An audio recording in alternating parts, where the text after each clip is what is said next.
We are now at 181. And the Master, soon after my arrival at Mount Washington, it's a very interesting section we're coming to. It always is an interesting section. The Master, soon after my arrival at Mount Washington, was planning to send Harvey Allen, a brother monk, to India. Harvey went later to visit his parents, and by the time he returned, he'd caught the bug of delusion. Losing his attunement with our way of life, not long afterward he returned to the world. The Master said to me, after Harvey Allen returned here, I passed him one day as he was working in the garden. As I went by, I felt a hot wave coming from him and said to him, things aren't going so well, are they? He didn't answer. I knew then that our way of life was no longer for him. It's so touching, isn't it? You know, it's also what's so sweet is that Master, held out in front of him this idea that he could go to India and represent Master's work in India, even though it's not as if Master didn't know what he was going to be tempted by, or even might not have known what was going to happen to him. Swamiji talked about it, and I believe the case was Daniel Boone, who's mentioned also in one or two sections from now, where he had all these enormous spiritual experiences, and Swamiji had essentially none. And Daniel was always having visions and ecstatic states and all these things. But in the end, Daniel left the spiritual path completely. And Swami, of course, didn't. And later on, Swami realized that Master was piling all those experiences on him because he saw that there was that he was really so insecure on the path, that he was trying to make it attractive enough and powerful enough and dramatic enough that Daniel would be able to hold that against the lure of the rest of his karma. And so when Master, showed this great faith in Harvey, that he then later, soon after,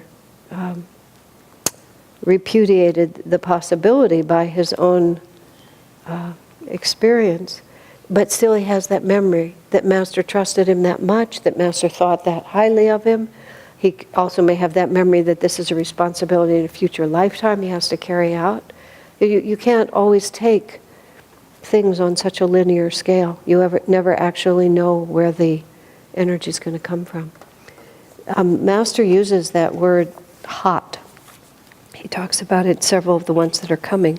He talks about feeling heat coming from someone when he knows that they're caught in delusion. Isn't that interesting? I remember earlier, it's in the Patanjali commentaries, it's not in this book. Swami has a sentence in there that I'd never heard before. He says that a great deal of the problem, the modern problem that people are having with being unable to conceive children, women having infertility problems, are a direct result of the promiscuity or the freedom with which women are living. He said because there's too much heat by the ovaries. Isn't that an interesting thought? It's the same. It was such an interesting, that this energy that comes out. And what's ironic to me is that nowadays, the word hot, when you say that someone is hot, it's a compliment. I mean, it's not really a compliment because it's an unfortunate way to gauge what is positive. The seductress is the ideal person these days, but it's weird, isn't it? What is day to the worldly person is night to the yogi. But also, Harvey later went to visit his parents, and while he was away, he caught the bug. Traditionally in monastic life, people are in Western monastic life, people are cloistered. And in the traditional sannyas order, once you become a sannyasi, you cut off your ties with your family. And there's valid reasons for these things, especially because you have all these subconscious associations. And when you're just beginning to shift your energy, you don't really know which way it's going to shift. I know there was a woman at Ananda Village who Swamiji had put a great deal of energy into and had a great hope for her.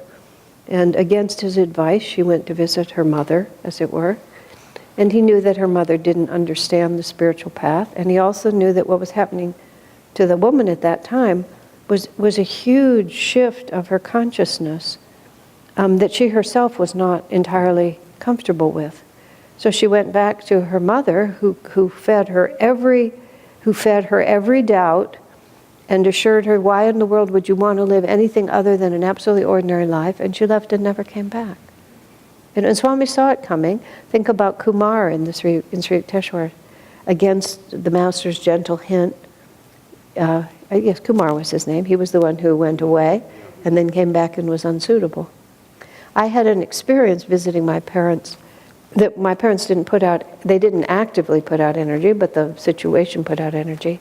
It was after I had done some big project at Ananda. It might have been the printing of the Path. It was about that era where I had just done a huge, very demanding piece of work, and then I went to visit my parents for a few days, and I came down ill. I rarely come down ill, especially as ill as I was then, because I had a high fever, which I rarely have. I had a high fever. So anyway, whereas I had planned to stay about 3 days, I ended up being sick for 5, and I stayed there for maybe 7 or 8 days, just continuously in that atmosphere. Plus, because I was so ill, my aura went down. And I remember when I was well enough to get out of bed, sitting, as family homes are often arranged, where you're all on the couch and you're looking at the television. So we were back in that position. It's not my family, actually, we never did that a lot, but still, when I'm suddenly sitting in the line looking at the television, there's this, there's a lot of repetition involved in that moment. I'm sitting there, I remember sitting there, and the thought began to come into my mind that I could just stay. I don't have to go back to Ananda Village. I could just live with my parents here, it's comfortable, and we could watch television together at night, just the whole sort of feeling about how one would just do this. And I actually just toyed with the idea that I would just say out loud to my parents, I think I'll just stay here, I just won't go back to Ananda, and how they would greet that as if it were like, what a sensible decision, and how glad we are, because they tolerated my being at Ananda. They were wise enough not to oppose it, but that didn't mean they supported it. They just assumed it would stop at a certain point.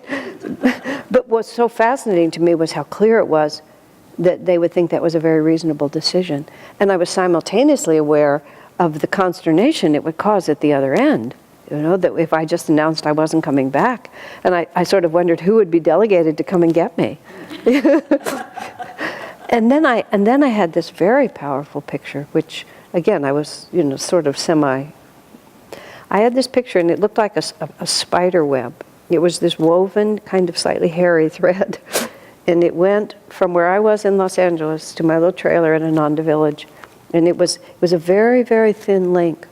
I could feel it was a very thin link, and there were demons, and they had their little hands on it, and they were bouncing on it. They were trying to snap it. Yeah, it wasn't like I went into another world, but I saw it.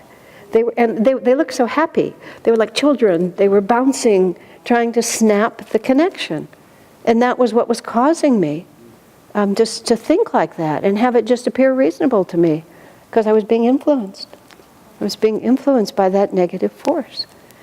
And that's, we have to really understand that. That's why Master puts it, he caught the bug of delusion. It's like it's an active power, and you go back to places where maybe there are people, it's almost like if they actively oppose the spiritual path, sometimes that strengthens you. But when they're utterly indifferent to it, and it suddenly makes you think that what you're doing is so weird, because it's a very subtle vibration. And when you move too far out of it, it just doesn't make sense to you anymore. And or, who knows what else, but perhaps Harvey was exposed to things that he was trying to repudiate, but then all those samskars were awakened in him. Master has the instruction, he says that you should never in your life take even one sip of alcohol. He said, because you don't know what samskars you have. He says, and many alcoholics say, first time I ever took a sip of alcohol, that was it, I was hooked. For however long it took him to get clean again. He says, don't even do it, don't touch it. So you go off somewhere away from the ashram, And suddenly you have the opportunity to re-experience those samskars. Who knows? And you always have opposed against that, just the terrifying story that Swami tells in The Path of one of the nuns who left. And Master said if she had resisted her desire to leave for just 24 hours longer, she would never have been troubled again. Oh, you always think. Anyway, let me think one more thing. It's also just amazing how Master could just walk by and feel his vibrations. Harvey was just working in the garden. It's not going very well for you, is it? He could just feel it. We are all actually feeling each other's vibrations and consciousness all the time. We just don't know it. We're not accustomed to identifying it as that, and so we imagine it's something else. Or we're too lost in our own world to notice. But that doesn't mean that it isn't a tangible, discernible force at all times. And it's a very positive practice when we relate to anyone or to anything, is that we should rest inside ourselves and try to feel the vibrations of it before we just look at things so superficially. Remember how Master Sri Yukteswar says, try to discern behind the confusions of men's verbiage what it is that they're really trying to say to you. And that's how intuition works. Intuition works when you become still enough to essentially be in yourself, in the part of yourself that is unified, not separated from the person you're with, and then all of a sudden they're as clear to you as you are to yourself, which is why Master could just walk there. He felt the hot wave. Incredible. Comments or questions? Number 182. 2 young men applied for resident discipleship. They had had printing experience, and we were all glad to see their interest in living with us, for the print shop was in need of workers. Those 2 men, however, left for just a few days, never to return. Afterward, the Master commented, I knew as soon as I met them that they were not suited to our way of life. I felt a hot wave coming from them, and knew from that feeling that they belonged to the world. That's just a phrase like Sri Yukteswar said about Kumar, the world will have to be his guru for some time. In this case, Swami tells this story everywhere. Everybody in the ashram got so excited because we had 2 new printers, and Master was never interested in them. They really didn't belong there. They just got sucked in because they could print. It's very fascinating, though, to just see how many people move in and out of the spiritual life. Swami said Mount Washington, as he put it, remained a hotel for many years after Master bought it, with people checking in and checking out. You just have this little bit of a call to the spiritual life, and then if you don't nurture it and cultivate it in the right way, it can easily dissipate. One should never, never, never take it for granted. Number 183. Too many men, the Master said. These are all notes to the monks, so you guys get it. We women get off on this one. Get off lighter. Too many men, the Master said, come here impure. Their problem is lack of a proper upbringing. They come after they've had too much experience of the world. Sex washouts, I call them. They come here seeking relief. After some time, however, the memory of their old bad habits reawakens in them, and they grow lonely for that past evil. Isn't that an amazing phrase? To get lonely for past evil. But you do, you feel bereft. Everybody else is out having fun, and here I am. You feel lonely for it. Then too, he says, boys are fickle. He called all his disciples boys. Then too, boys are fickle.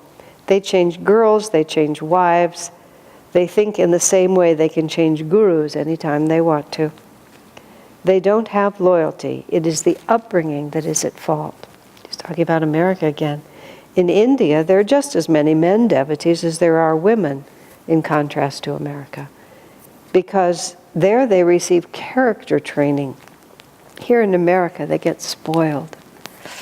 Well, I've seen plenty of spoiled Indian men, but anyway, that's nowadays now. Okay. I, Walter, have often reflected since then that the Master at that time was addressing the men disciples. He also told us, in men, sex temptation is stronger. Reassuringly, however, he added, well, women have their troubles too. They have greater attachment to Maya. I love that. We'll go back to it in a moment. In conclusion, he said, when men do get there, they become very great. Okay, why don't we spend a few minutes here at the beginning. Now, we haven't finished the whole one, but I'll read the rest of it in a minute. Let me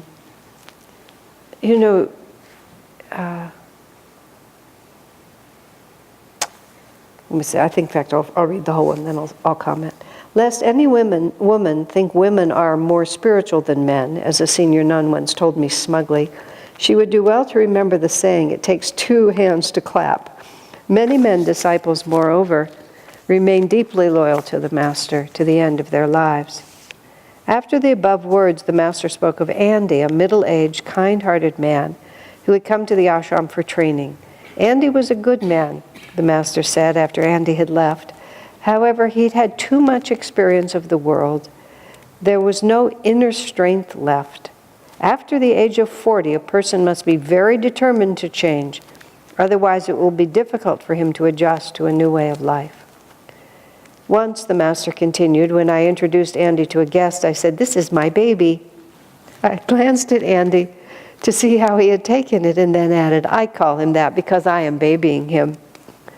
The problem was, I hadn't been able to inject any strength into him. I then said to Andy, I hope you don't mind my calling you that. Oh, no, sir, he said with a gentle smile. Don't think you can reach God with only a gentle attitude. As I have often told you all, you must be tough. Okay.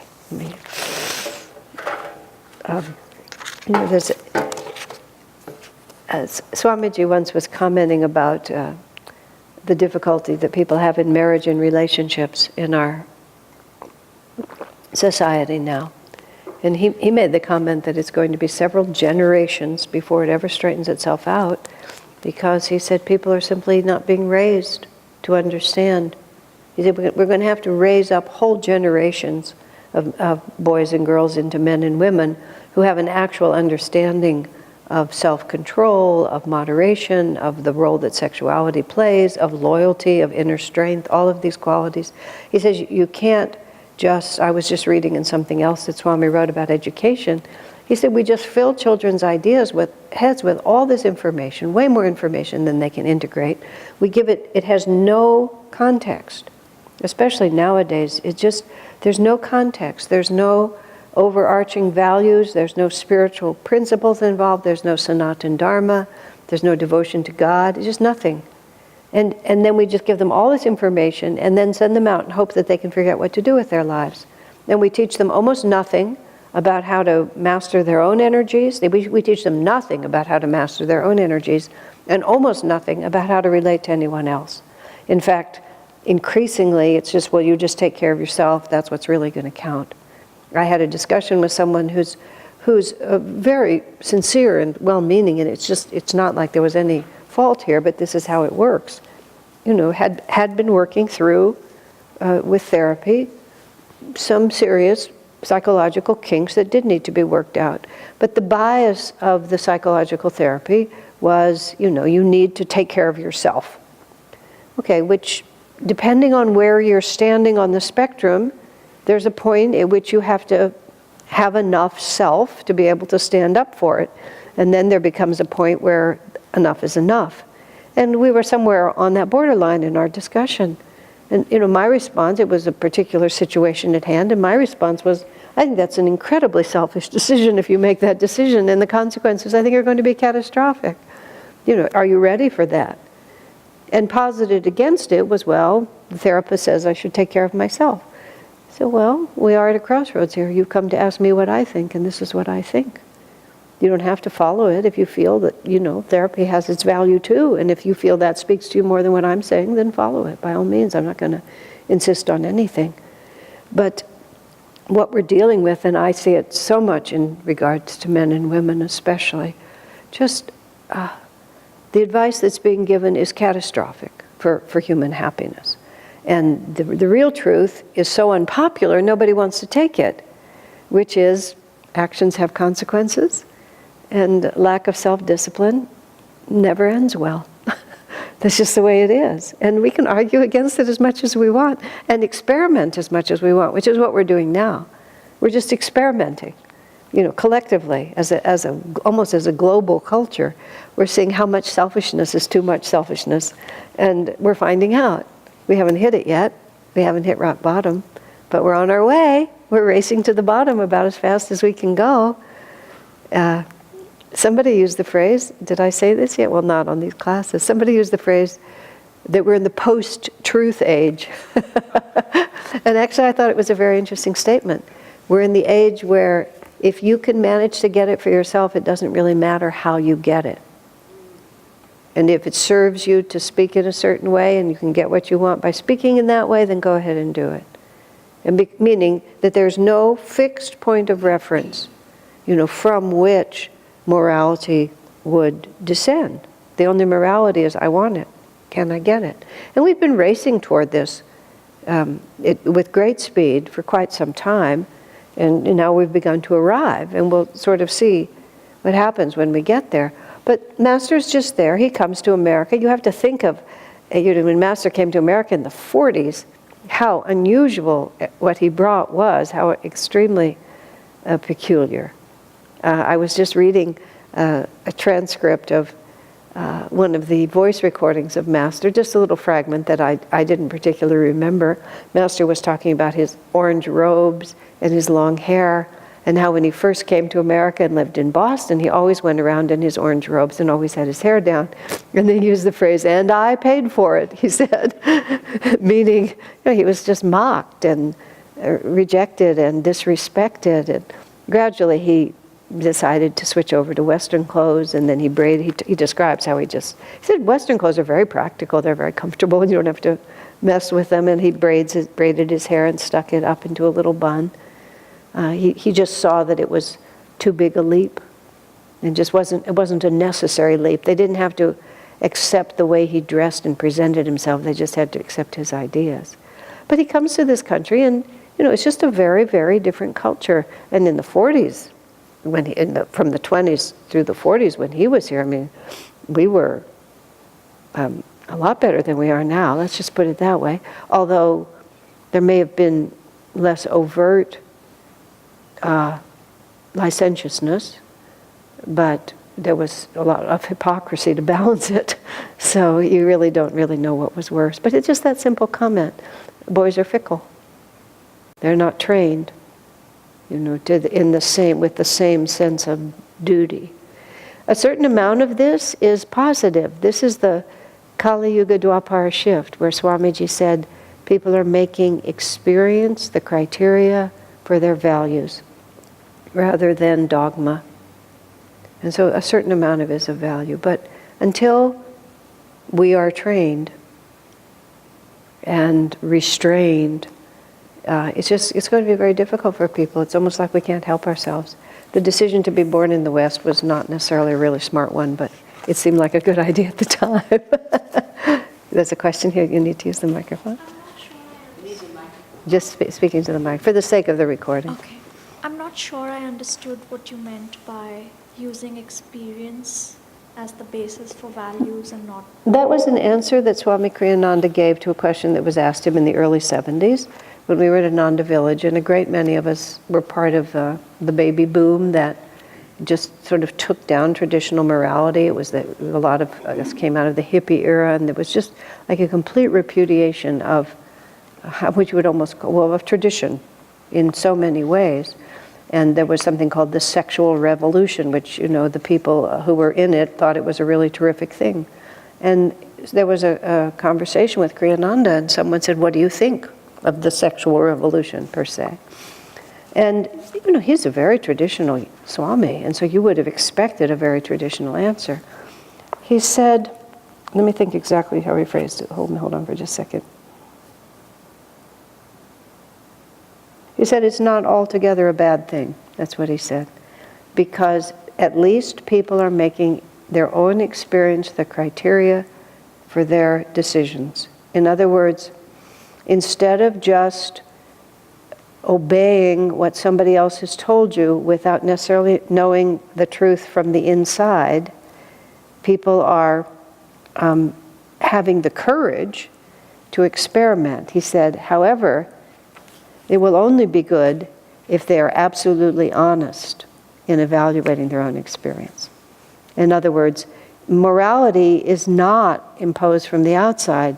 Morality is discovered that when I behave in certain ways, there are consequences to those actions, and those are not consequences I want. And so we have to be sensible enough to see it. I can take care of myself and assert my rights and stand by my boundaries and make all the demands I want, but people are going to respond to me in a certain way if I behave that way. And I have to then take the consequences of my behavior and ask myself whether or not it really was such a good idea, or whether a little more generosity and a little more self-sacrifice would have really been in order.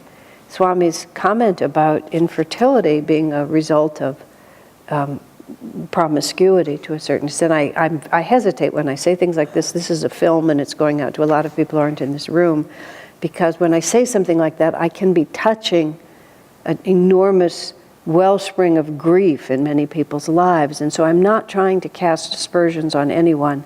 Karma is very complicated. And I only have ever seen that statement of Swami's in one place, one line in the Patanjali Yoga Sutras. But I've always thought to myself, there has to be consequences. We can't just break all the laws of the way the human being is made and then just think we'll just get off scot-free. And so it's been interesting to me how many, and I'm speaking in general terms, terminating a pregnancy is a form of birth control. It's just like people act very casually in ways that a generation ago were unheard of. And then as a consequence, when they turn and suddenly want to live in a traditional way, have a family and raise them, it doesn't always come just like that. So why are we surprised? Now, karma is also generational and global as well as individual. You can get caught in it because there's many reasons why people talk about difficulty that couples have conceiving, including the food, the pesticides, the electronics, the this, and this. That's why I say it's complicated, and these things are too agonizing for the human heart for me to make it simplistic. But anyway, that was Swami specific. And so what we're seeing now, he said, is Dwapara Yuga energy just coming in, and people are just running wild with it. Swami says it's like we're all on a colt that hasn't been broken to a saddle yet, and we just have all this extra energy, we don't know what to do with it. But gradually and it's just shooting out in all directions. That's why society is so unpredictable right now. But over time, we'll begin to ride it, and our own experience will start teaching us how we ought to behave. And we'll come back to it. But I said to a young friend of mine in his mid-20s, when he proposed, he made some remark to me just about the cultural condition at the university he was attending at the time. And I stopped him and I said, "You don't have any idea how morally bankrupt that sounds to me, do you?" And it was just like, it was so common for where he was living, just the people he was living with. And I said, well, the good news is, whatever values you come to, they will be your own. Because nobody's giving you, nobody's forcing anything on you. And in his case, to his credit, he has very high values, and they are his own. And he does stand outside his generation to a large extent. It's not fun, but there's no choice. So anyway, these are all the delusion bug that we have to think about. Does that answer it? Sure. I think Master was speaking in a very harsh way here because, of course, people are people. Many American men are fine men. But he was having trouble there with his monks. And it's true, there were many more women devotees in America than men. The independent spirit was too strong. Then he makes this wonderful remark that Swami's often repeated, that For the monastic life, and this is where we're talking about, for the monastic life, sex is a disconcerting factor for a man who wants to be a monk. And women are troubled also by that. As Swami said, it takes two hands to clap. But at the same time, women, I love the way he put it, women are more attached to Maya. For women, it's more about my home, my children, my protector, my this. It's just like the whole gestalt of it kind of takes them on. Men are somewhat attracted to that, but if they can transcend, the physical compulsion of the body, then they often are much less concerned about all the rest of that. Whereas women are always looking for all of that. And it just sucks you in either way. Really, I don't think there's any freedom on either side. But Swami said, and this was an issue in Self-Realization Fellowship when Swami was there, because all the leaders were women. And the reason all the leaders were women is because very few of the men stuck with it. Or if they did, they didn't live in the monastery. And Rajasi was one of the few, and then he died so early. But Oliver Black was next in realization. Oliver lived, in Detroit. He didn't live in Mount Washington. The ones who came into the monastery and stayed were women. And so one of the women said to Swami once, let's face it, women are just more spiritual than men. And Swami thought that was preposterous, besides being insulting, and an extremely dangerous position for the leader of an organization to hold when you have men and women in it. And one of the things I detest about the positive rise of the confidence of women to move through the world however they feel to move is the corresponding denigration of men. I think it's terrifying to me every time I hear it. I hear women denigrating men and they're raising sons. I think, how could you be raising sons and talking like that? You're so disrespectful to your husband. You think your boys aren't watching you? And it's just like, such things are unheard of in a balanced society. It's just not done. But we're badly raised, and it's going to be a while. Now, the last part that Master has in this particular one is this wonderful thing about Andy. This is my baby. And then Andy says, no, I don't mind, sir, with a gentle smile, like that. And it's one of the reasons that more women come to the spiritual path than men is because a lot of the attitudes of a devotee come more naturally to a woman. Devotion and service and so on like that. But what women often lack is the willpower to actually do what's needed to go beyond a sort of gentle impulse to actual transcendence of the ego. And that's what Master was saying, that Andy was his baby because Andy was just worn out. He also uses that phrase, he came looking for relief. Is that where he says it, or was it about someone else? So-and-so had too much experience of the world and came looking for relief from the unsettling consequences of one's own actions. But then you recover a little bit, and all of a sudden it doesn't look so bad to you because you forget. This is just the nightmare of Maya. We all know it ourselves. We give into an impulse, whatever it might be, an impulse to be angry, an impulse to sleep too much, an impulse to eat that whole quart of ice cream, an impulse to say something rude to someone, to bask in the glory of everyone's praise, whatever it might be. And then afterwards we say, why did I do that? Why did I do that again? I had there was a period of time when I was in a situation where a certain kind of temptation was omnipresent in my life, and my ability to resist it was not high.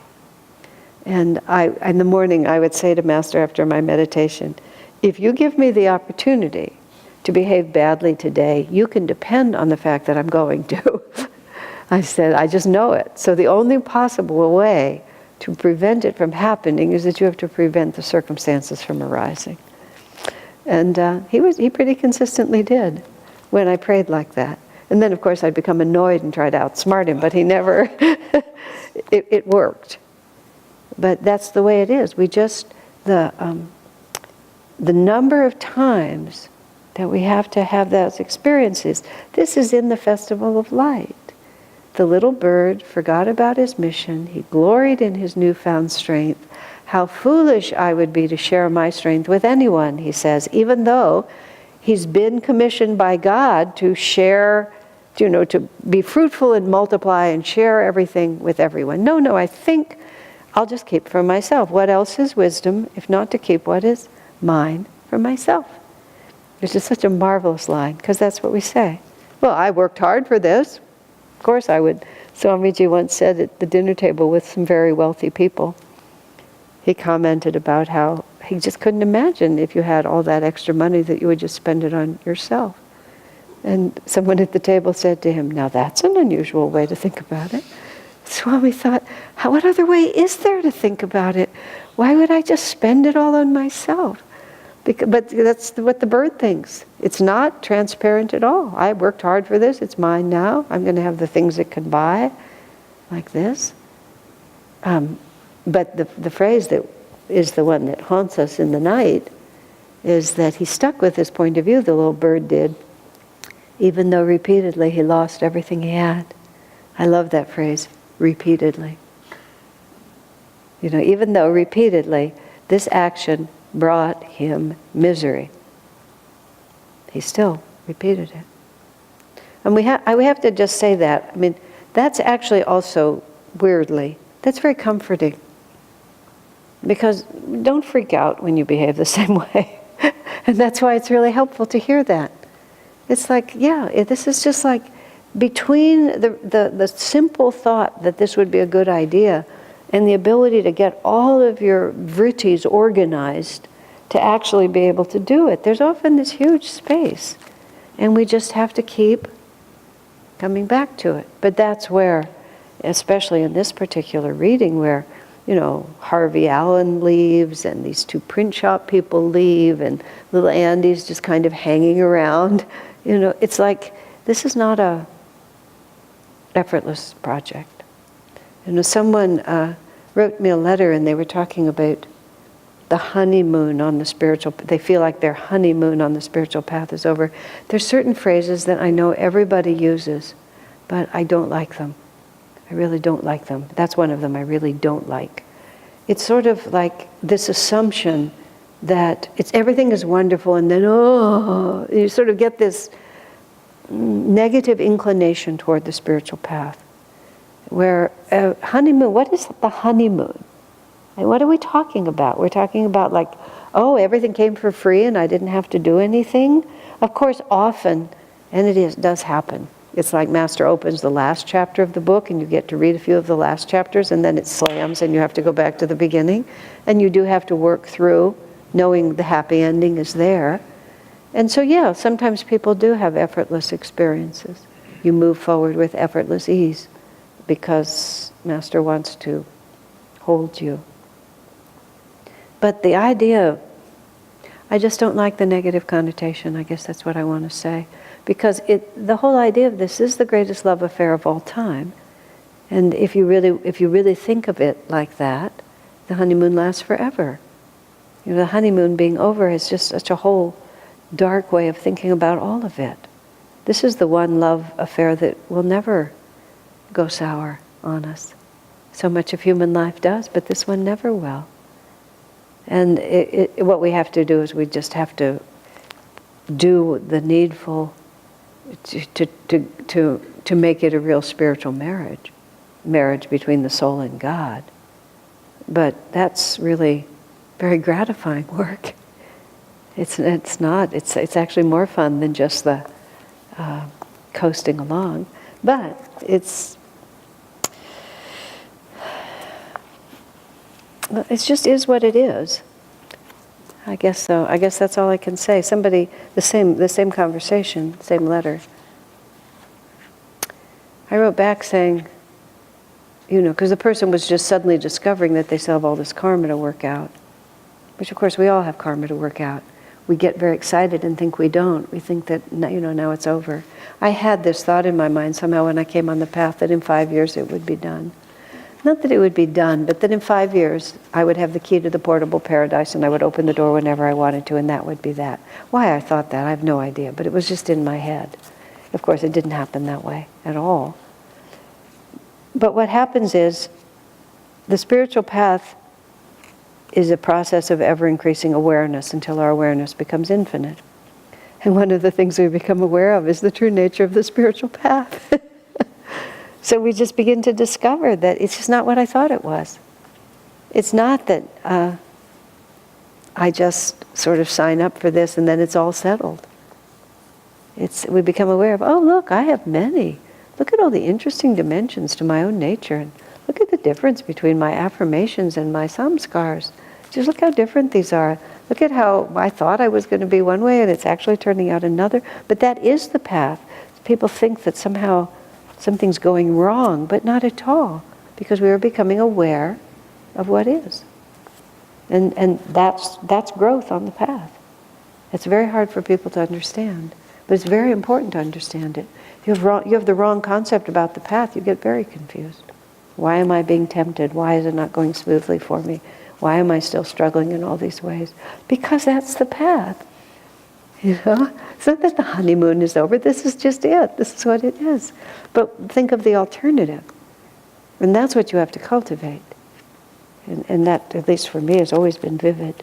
You know, that vivid memory of life without an awareness of God and self-realization. Now that's hell. Everything compared to that is heaven, regardless of what it's like. At least I remember it as hell. And I don't ever want to go back there. Does that make sense? Yeah. All right. Number 184. After the master finished writing his Bhagavad Gita commentaries, I often walked with him around the desert compound in the evenings. On one such evening, Boone, who had just arrived, also walked with us. Boone at first walked beside the master, who took his arm for support. A moment later, however, the master released his arm with the word hot. He then asked me to walk with him so that he might use my arm to lean on. Oh, there it is again. Hot. The master needed a degree of physical support on these walks, not because he was ill or infirm, but because his state of consciousness was remote from the world. Boone began to pester him with questions. Finally, the master said to him, "You shouldn't talk so much when I am in this state." He paused a moment, swaying slightly as if about to fall. After a few moments, he began walking slowly again, remarking softly, "I am in so many bodies. It is difficult to remember which one I am supposed to be moving." Wowie zowie. So there he was. That was the other incident that he was describing of Boone touching him.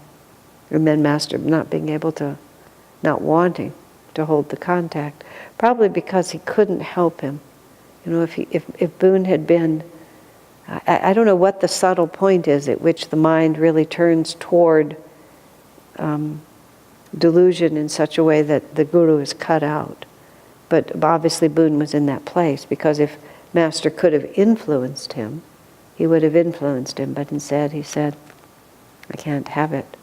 And of course then, holding on to Swami, he's also talking about the fact that he was willing to connect with Swami, and that Swami's vibration was not like that. But then Master says, "I'm in so many bodies, I forget which one to move."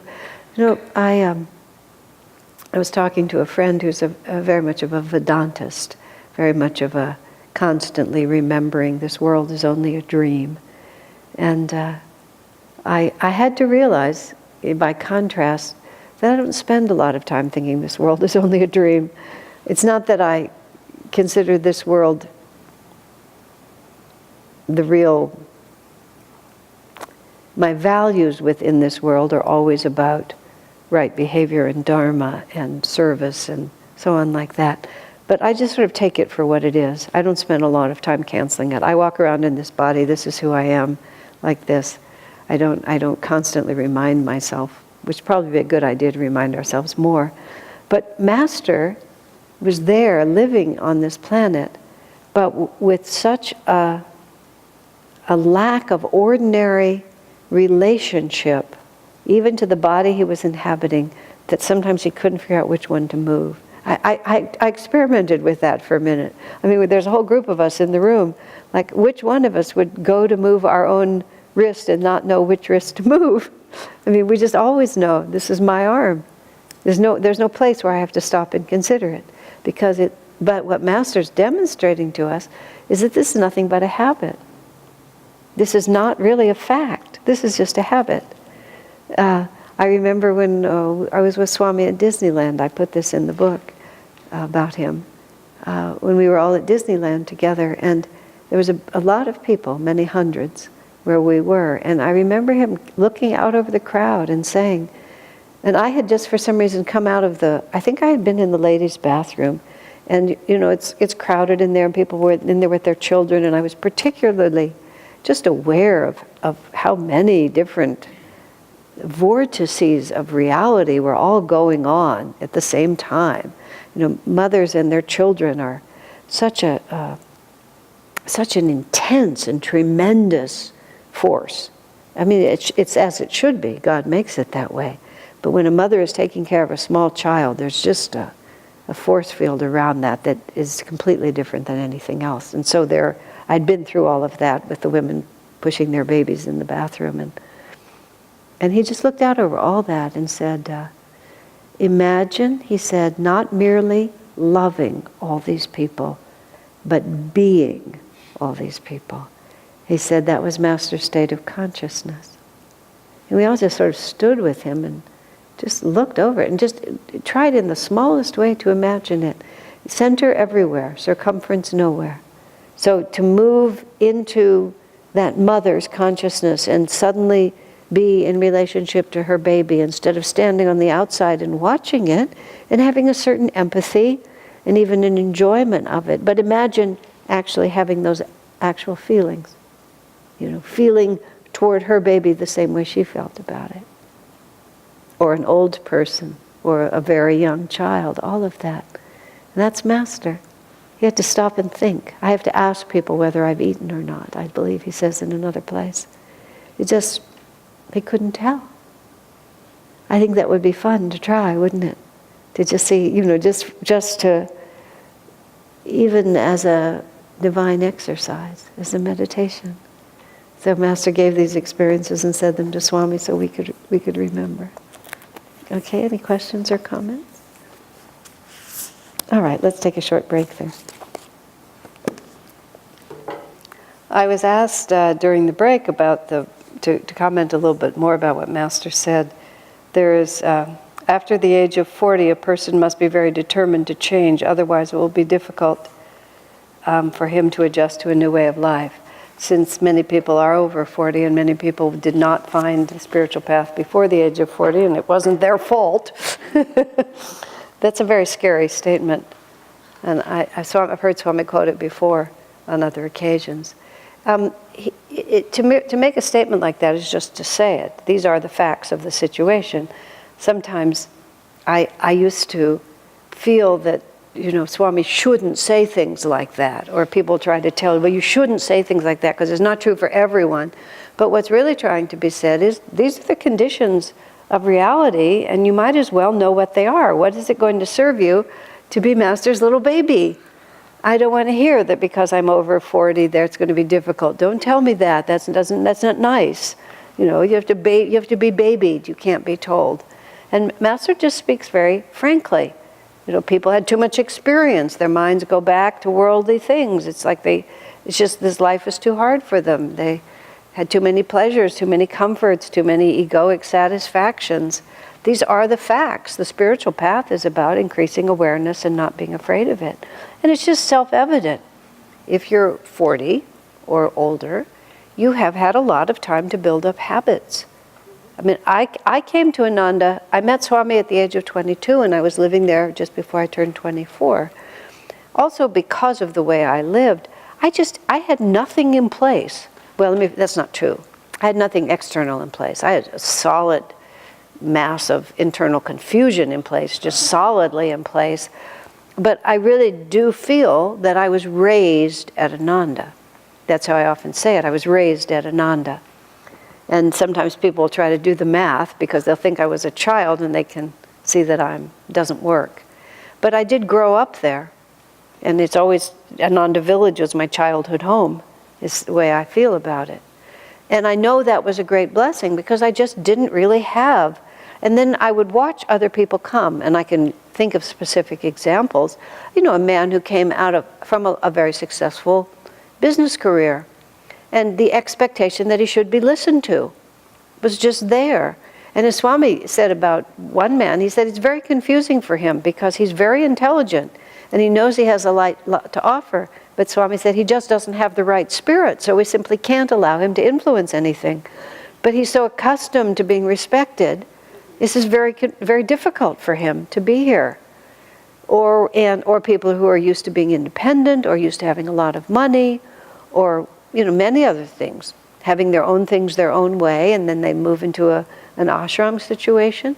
If you have no habits, and if you have youth on your side, I remember talking to a young person who complained, a person who was just maybe early 20s or even late teens, complained how nervous the parents always were about that things might not work out.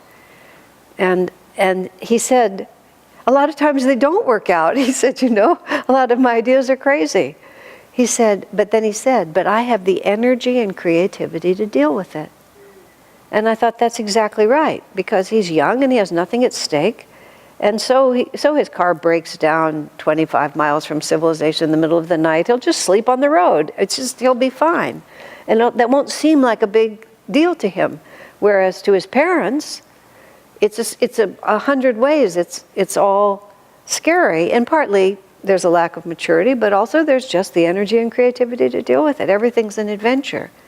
And unfortunately, most people, as the years go by, lose that flexibility. And they may also lose the creativity, and they may also lose the energy. But what they really lose, above all, is flexibility.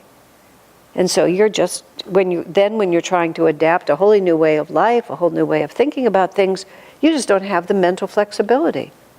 And age, 40 is a line in the sand, at which point many people do begin to ossify, but some ossify much earlier, and some never do. They just never ossify. And so that's where he says, it's just you have to put out more energy. But depending on who you are, what it's like. But many people, you just have to put out more energy.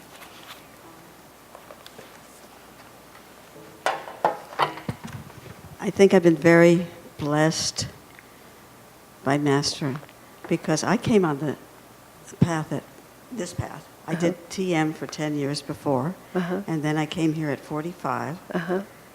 And I won't say I haven't ossified in some ways, but I have never, ever wanted to go anyplace else. It's been difficult and sometimes. So I think, gee, good for me. It's a blessing, and right. I'm very grateful. I'm very grateful. The other way you can look at it, I mean, Master spent a lot of times in these categories talking about how, people come, too many of the monks come with too much experience. He said they're not pure. They're not pure-minded, like if you take a young monk, a young man into a monastery in his teens or something like a lot of the Catholic seminaries do. They just never get involved in worldly experience. And they may have certain physical compulsions, but they've just never really lived out the life, and it's just not even real to them. The other side of it is, and this is the advantage of age, been there, done that, know what it has to offer, doesn't attract me anymore. So you can take it both sides of it. Because a lot of times, and I watch this a lot, and it was especially true of men in the early years of Ananda, in the early years, when people were in their 20s. And it was also, we just didn't really know where it was going. A lot of, in the male consciousness, there was a lot of feeling that they needed to prove themselves. And so young men would leave because they wanted to prove themselves, and they didn't know how to transcend that. And then a few others would come who would either come a little bit later or just had a different temperament. They weren't troubled by that. And often it was because they'd already been there, they'd already done it. And they knew what it had to offer, and so they were grateful to put it down instead of constantly being pulled back to it. So you have to also add the story that Master had about the woman who met him when she was in her 80s, but dedicated herself with such complete concentration that she liberated herself in just a few years. Because probably, one, she knew she didn't have much time left, and two, she'd already lived her life. Nothing else was going to attract her. She knew what it had to offer. I mean, that is the advantage of being older, is that it's still in this incarnation and you can still remember. It's not like all those disappointments have to be resurrected in the next lifetime. So is there any thought or comment about that? I just feel like, just like he said, men are more attracted to sex, women to Maya. It's like you have a pile of delusion, and it's either going to be youth or old age, one or the other. It's just whatever it is, you have to go full. It takes every ounce of energy you have, regardless of what the form is. I came to this conclusion many years ago that I said that all karma is really exactly the same. It is anything that is strong enough to disturb your peace and your devotion. And we're very interested in our own experiences. We go to astrologers and psychics and we talk to our friends, and we just spend a huge amount of time detailing out precisely what it is. And I'm making fun of it, but not really, because that's how we often learn and can unravel and introspect and see what the pattern is. But in the end, it's merely anything that derails you. And the details are entirely irrelevant. The only thing that matters is it's derailed you and I need to get back on. So if it's masculinity or femininity or male or female or age or sickness or health, it simply has derailed you, and strength is required to get you back on. Because in the end, it's all just Maya anyway. That's the Vedantic approach that's worth thinking about, if it's sincere. I guess the reason I don't say it that often is because it doesn't, let me think what I'm trying to say. It doesn't work for me to just dismiss it. I'm too involved in the details. I'm a female, I'm too attached to Maya. So I can't just call it Maya and actually have that do anything for me. And, that's what my soul says, and. So what does that mean? Okay, any other questions or thoughts? That's like Norman saying to, what was the context of that? Anyway, to say to someone, it's all in your head. Well, yeah, but it's all in my head. What am I going to do? It's in my head. It's a very intimate place for it to be. So, now, number one, I always tell people, don't ever call your delusion stupid. I know it's stupid to feel this way. People will say that really often. They'll be talking to me. I know it's stupid to feel this way. No, actually, it's not at all stupid. It's very subtle. And you've spent a long time building this up. And you just can't dismiss it like that. I know it's all, that's what happens to me when I say, I know it's all a dream. No, I don't know it's all a dream. It doesn't feel like a dream to me, so it doesn't even help me to say that. And it's certainly not stupid. If it was stupid, I wouldn't be doing it. I'm not a stupid person. In fact, I'm a very, very complicated and clever person. And so my delusions are complicated and clever. They're not at all stupid. They're very, very well worked out. And insulting them, they're formidable enemies. Also, it's like all those movies that were years ago. The boxer guy, Rocky, the Rocky movies, He had to go train in order to get in there to be able to knock the guy out. And the delusions that are beating the heck out of us in the ring, we can't just call them stupid. We have to train hard to outsmart them, because they're not stupid, and it just doesn't help to just say that, because it doesn't help to just be at war with yourself. It goes back to where I started. The spiritual path is ever increasing awareness. And when we call our delusions stupid, we are refusing to pay attention to the fact that I'm deeply committed to this. I really am committed to it because I want it, whatever it might be. And much of what we want is God implanted. We need the karma. There's a question here. Do you want to pass the mic back behind you? They're tethered to you.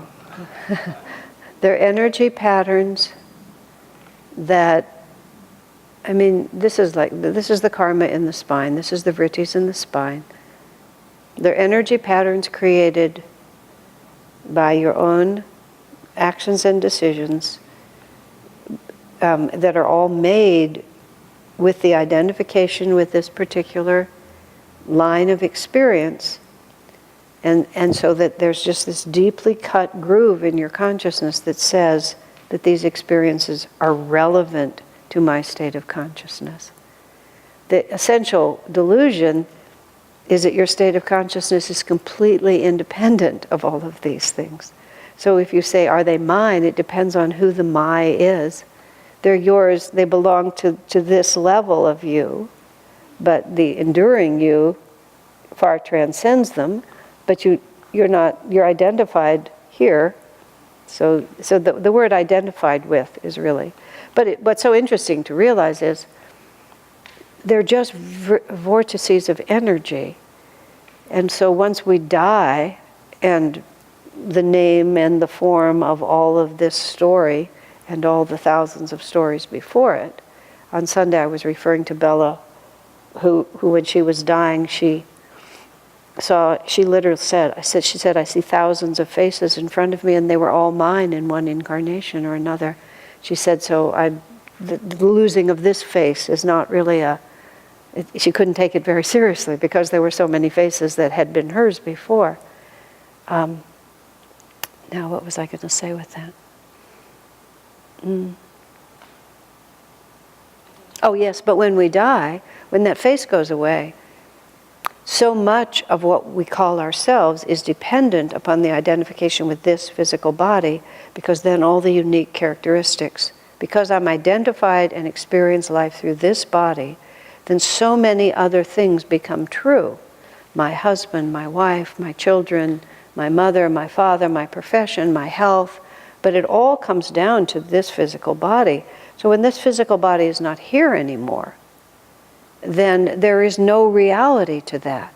In Autobiography of a Yogi, it has that charming little part there, must be in the Resurrection of Sri Yukteswar, where he says, when you get to the astral world, you discover husbands and wives and children and parents from many incarnations. And he says something like, at first you're a little confused. Like, to whom do I really belong? Because we've spent at least the past incarnation identifying so deeply with this particular one.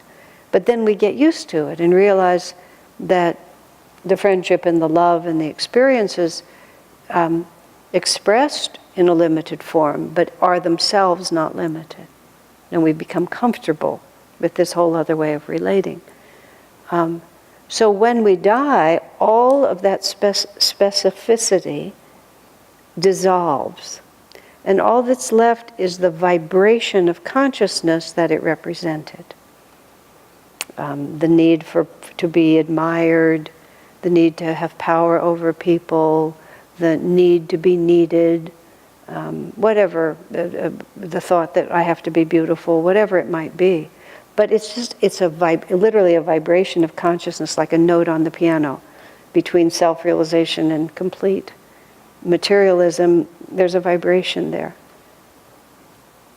So the fact that we come back into our bodies and start attaching it to stuff again, this is where the idea is, it's just generic. It's just anything that can disturb our peace. And that's why people become more and more impersonal. They're just the details of my particular life just are not really interesting to a person after a while. They're not interested in their horoscope. They're not interested in their past lives. They're not interested in their talents. They're just not interested in anything. Swami Kriyananda was a very exact example of that. He was interested in being a disciple. He was interested in serving his master. He said in everything he did in his life, he said he just did it because it needed to be done. That's how he put it. There was no inner compulsion. There was nobody home. It just needed to be done. Master himself, he just had a personality because he had to have one. But it wasn't his. I mean, that's, my Vedanta comes in there. That's where it comes in. This is just an energy pattern. The fact that I'm experiencing it as X, Y, and Z is not nearly as important as the fact that this energy has thrown me off course and let me get back. You know, and though, even though the mind will obsess and start working on this, it really doesn't matter. The only thing is that I get back. I talked about once I finally traced everything down in my own heart to the fact that somebody owes me an apology. And I just realized I just had this cosmic thought that somebody owed me an apology. You know, just a sense of I'm more important than that, or people ought to realize, or why do they behave, however you want to play it out. And you attach it, and often you have a very complex story. But really, it's just like, and then you have to ask yourself whether they really do and what difference it would make. But that's how you die. You die with that thought. Somebody did me wrong. Born back with it. Does that make sense? That's why we need a guru. That's why we need Kriya. Okay, any other questions before I go on? Number 185. One of the questions Boone asked that day was following our walk. We were doing the energization exercises together in the Master's company by the garage. Boone's question concerned a saint who had appeared to the Master in a vision at the Encinitas Hermitage. I don't know to whom you're referring, the Master said. It was on the bluff overlooking the ocean, Boone explained, behind the Hermitage. Well, Master said, so many come to me there. I often see them. Both of us were surprised. Is that so? I exclaimed. Why be surprised? Master said. Wherever God is, there the saints come. So beautiful, isn't it? Just think of the world he was living in. He paused in his practice, then went on. Yesterday, I wanted to know about the life of Sri Ramakrishna. I was sitting on my bed meditating.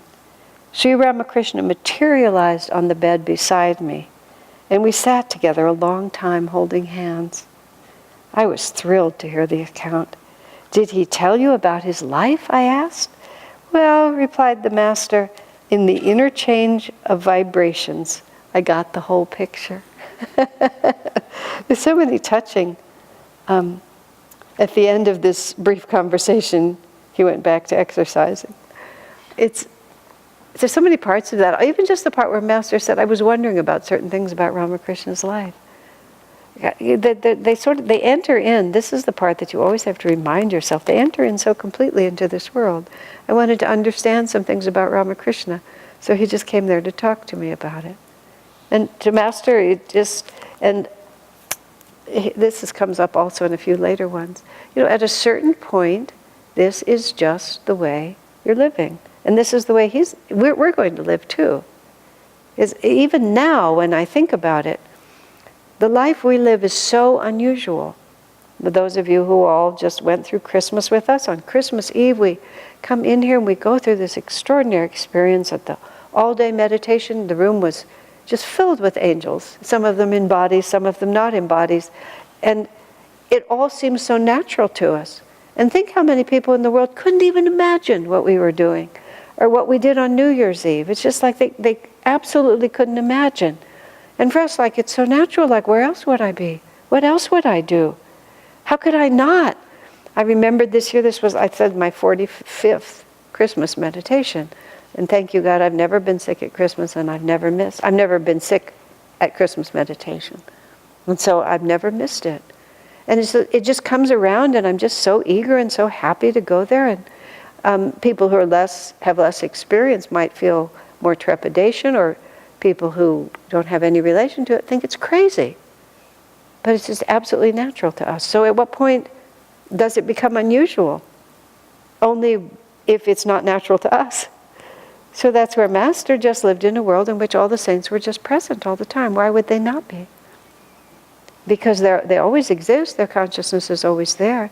And part of what he wanted his disciples to understand is that this is natural. Remember the little exchange between him and Swami when Swamiji had played the part of Jesus in the tableau for the Masonic Lodge or whatever it was? And Master said something, asked him how about it, and Swamiji said, well, I'd rather be like Jesus rather than merely look like him. And he looked like him because he had a beard, because so few people had beards. And also, I'm sure Swami had a very angelic countenance. But it was the beard that really got them. And Master, when Swami said, I'd rather be like him than look like him, and Master said so casually, oh, that will come. Just like that. Like, yes, you're only 5 now, but you'll be 6 next year. Just, yes, of course. And that's really what we want to take in. On one hand, you want to be just awed by what you're hearing, and on the other hand, you want to think, of course. Why wouldn't he come? Because we want to feel that way about ourselves. Of course Master would talk to me. Of course he would take care of me. Of course he would help me out if I were in trouble. Of course he would forgive me. Remember, there's a story somewhere where Master was upset with someone, and the disciple said, well, you will forgive me, won't you? And Swami describes it. He said, Master looked positively shocked. Of course I will. But that's part of just taking in that this really belongs to us. And that even though, Master, we might not be able to get Ramakrishna to materialize just because we're curious, it doesn't mean that it isn't a natural part of our lives. That it belongs to us as much as it belongs to him. So sweet. Well, replied, I submitted this, this is the rest of this one. I submitted this interchange to the editorial department years later, after the Master's Mahasamadhi. We had all been invited to send in material for a new book, which was published months later with the name The Master Said. The editor was certain, evidently, that the Master would never have spoken so openly about his spiritual state as to say, wherever God is. She amended those words, therefore, to read, wherever a devotee of God is. This is the arrogance. This, of course, was Tara. Swami says, aren't all of us, however, devotees? That editorial change reduced the statement to virtual insignificance. I feel I owe it to Master to state that yes, he did say on that occasion, wherever God is. During the last years at least, and particularly when speaking with the monks, he often referred with a perfectly natural air to his inner oneness with God. There's the phrase, with a perfectly natural air. Of course I am.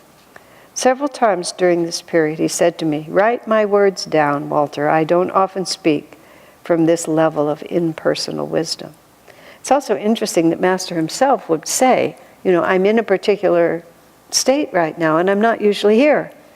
So when I'm speaking like this, you need to take note of it. And to be fair to the women, Tara notwithstanding, he apparently did not talk like that. And Swami said he realized many years later that, again, much of the difficulty between himself and the women leaders of SRF was that Master was very different with them.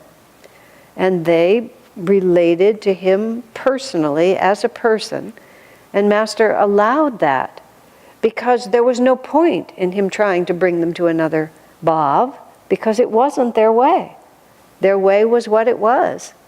But their grave mistake was their arrogance in imagining that the way they understood him was the only way he could possibly be. And what they had experienced was the only way that you could experience the Guru. And that they didn't respect that it was possible that something entirely different could be happening in a parallel. With Swami Kriyananda's life, it's been amazing to just find out how many people Swamiji was relating to. And how everybody's energy was so different. And he gave to each person what they needed. And made each person feel unique. And I remember this one woman, this was many years ago, trying to say, well, she should have these certain privileges because of this and this with Swami. She was his personal whatever. And somebody said just very simply, well, we're all his personal whatever. There's nothing really special in that. That's just the way he is. But partly because Swamiji saw what difficulty came when a person reduced the Master down to my own definition of him. This is the facet of the diamond that I can see, and therefore that's the whole diamond. And he was always eager to make sure that we didn't fall into that. This is the single authorized channel for the dissemination of the Master's teachings. versus all disciples have the same potential to be equally in tune. Extremely important theological points over which we have litigated at great length with the former leaders, former because in the astral world of SRF, and us, because we really follow very, very, very, very different theologies in this respect. It's, not every disciple is in tune, but every disciple can be in tune. You simply cannot make rules that say only certain disciples can be in tune. Otherwise, it's the master you're insulting. As many as received him, that's what Jesus said. Okay, I think that's the end of the story. Is that all right? Thank you all very much. Okay. I finished at, let's see where I started. I started at 181 and I finished at 185. And could I borrow a pen from somebody?